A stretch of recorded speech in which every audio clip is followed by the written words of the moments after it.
It is the Wednesday evening edition of Weather for Weather Geeks. Welcome back, everyone. It's your humble host here, Eric Wilhelm. Hope you had a good day today. The weather was just okay today. It was brisk. It was pretty chilly, but actually it was average day for the 6th day of December. It was a good day for our forecast today because 40 was our forecast, and that's what we verified at the airport with a high of 40 this afternoon. In the 2-degree guarantee, we challenge ourselves to be right within 2 degrees on the daytime highs for day one of the forecast.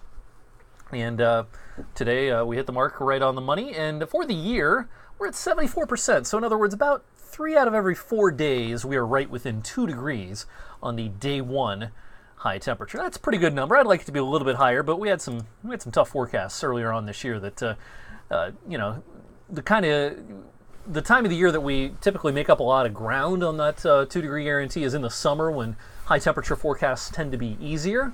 There were some harder forecasts than I think average for parts of the summer, so our number isn't quite as high as it would be otherwise. That's what I think anyway. 40 here locally today, 42 is the high in Cleveland, 44 in Pittsburgh this afternoon. All right, cyclonic flow around low pressure, which is up here across Hudson Bay, leading to more snow showers around the Great Lakes. Now we're in an area of clearing across our area.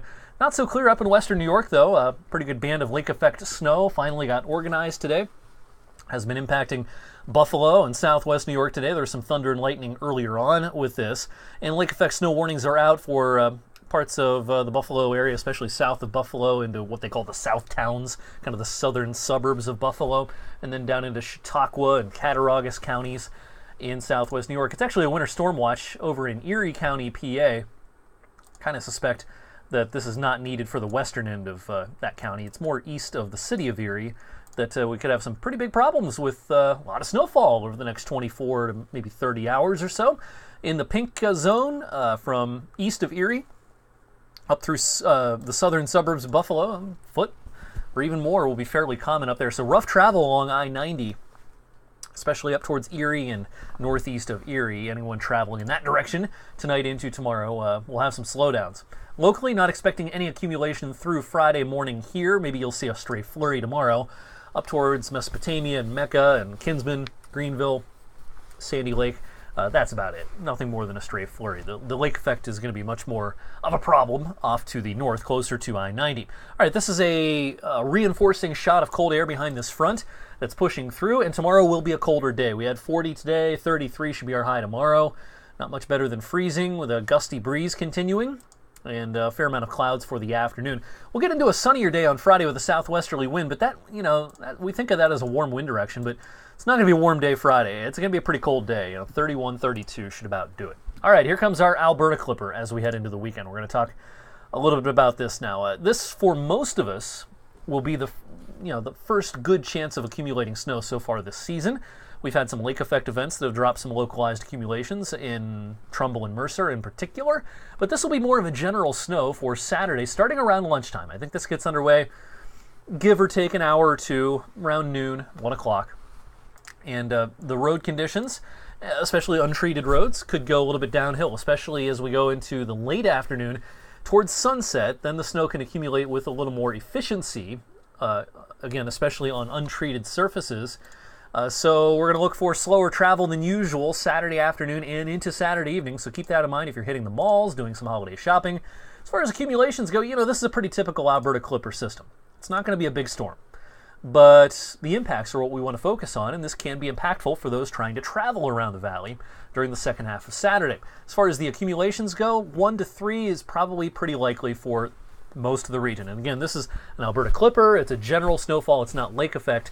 Saturday afternoon, Saturday evening. Now this will transition into lake effect later Saturday night. Now during the general snow on Saturday, can I rule out someone getting more than 3? I can't rule it out. Sometimes Alberta Clipper systems overachieve a little bit. The liquid to snow ratios will be a little bit higher with lake effect, with the Clipper on Saturday. Instead of a 10-to-1 ratio, it might be closer to 15-to-1, and sometimes that leads to, some sneaky amounts that are a little higher than forecast. So I can't rule out someone trying to get 4 or 5 inches, but I think for most of us, 1 to 3 should just about do it Saturday afternoon, Saturday evening. But then, as the Clipper pushes away, we'll get into a northwest flow off the lakes, pretty good lake effect setup for a time Saturday night into early Sunday, and that will lead to additional accumulations, I suspect, for the usual suspects. particularly in the main snow belt, Geauga, Lake County, Ashtabula County, but even down into the Route 87 corridor in Trumbull County, into parts of Mercer County, and maybe even down closer to Austintown and Niles. Places such as that, I can't rule out Saturday night, early Sunday, someone getting another couple of inches of snow out of this. The farther south you go, of course, the smaller chances of that happening. But with the lake effect, in addition to what you get from the Clipper on Saturday, could see additional accumulations Saturday night and into Sunday morning. Now, this is just the first round of snow that's likely to impact our region. The next one's with the next cold front coming our way early next week. Let's skip ahead here, and I'll start out with Monday morning on the GFS model. GFS suggests there might be a flurry Monday morning, but it's mostly later in the day on Monday and into Monday night that we have increasing concerns for another Clipper, another probably general couple or a few inches of snow. But this will be weighted towards the second half of the day Monday into Monday night. Arctic air plowing in, and I think Tuesday morning's commute can be a little bit tricky across the region. Again, a few inches, even a handful of inches of snow is going to be a possibility with this. And then in the wake of it, it's going to get really cold, even colder. This is the mother load of cold coming behind this for the middle and latter portions of next week. So here we go with Tuesday, 25, maybe 24 Wednesday. My forecast is actually 22 on Wednesday. Overnight temperatures well down into the teens. Wind chills will be in the single digits. Legit cold, frigid air for several days next week. The pattern might start to modify some then as we go into that final stretch before Christmas. So to kind of sum things up, I made this graphic today.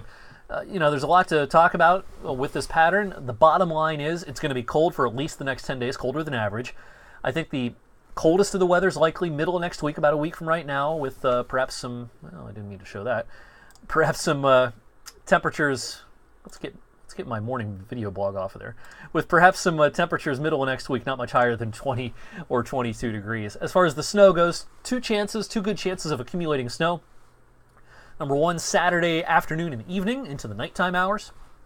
And then the next one would be Monday, particularly late in the day and into Monday night. So we'll have to be on guard for possible school adjustments Tuesday morning. We're a long ways off from that, but just an early heads up that second Clipper with the Arctic air, we could be dealing with enough to shovel and plow across a lot of the area with that early next week. All right, more updates, of course, as we get new information on this video and on my blog and Facebook and Twitter. We've got you covered on TV, of course. All winter long, we are the place to be to get the most up-to-date and most accurate weather information. All right, thanks for watching, everyone. Have a great Wednesday night.